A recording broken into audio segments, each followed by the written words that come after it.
New iPhones in 2019 will go for it. Apple AAPL plus 0.69% is redesigning the range with very big and very small models. But the most exciting may also be the cheapest, and we now have more information why. Acclaimed leaker Mako Takara, which has been successfully exposing Apple's plans since it was first to break the news the iPhone 7 would remove the headphone jack, reveals Apple will bring its biggest iPhone 10 feature to the iPhone SE 2. Yes, Face ID and the bezel-less design it enables are coming to a budget iPhone. And this is just the start. Perhaps the most interesting news is Mako Takara states Apple hasn't decided the final design of the iPhone SE 2 and there are several models in existence, including one with their display as large as 6 inches. Citing a source within a certain glass manufacturer, Mako Takara says Apple is testing 3 types of prototype glass for the new iPhone, but all share the same characteristics.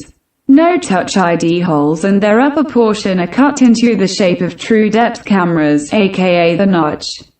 This ties in with information leaked by notoriously accurate casemaker Elixir earlier this week.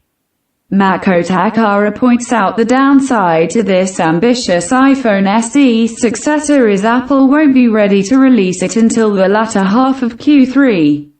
Which suggests it will launch alongside the second-generation iPhone 10 and all-new iPhone 10 Plus. And I have one problem with this.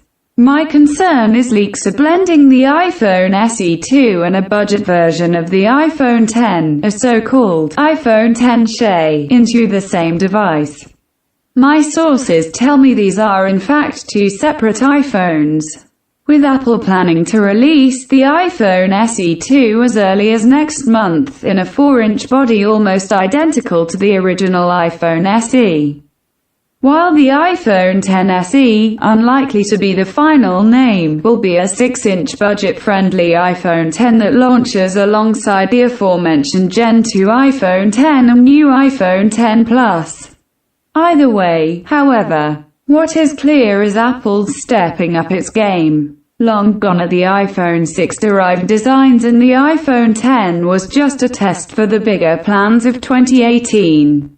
And with significant price cuts also expected. I say bring it on.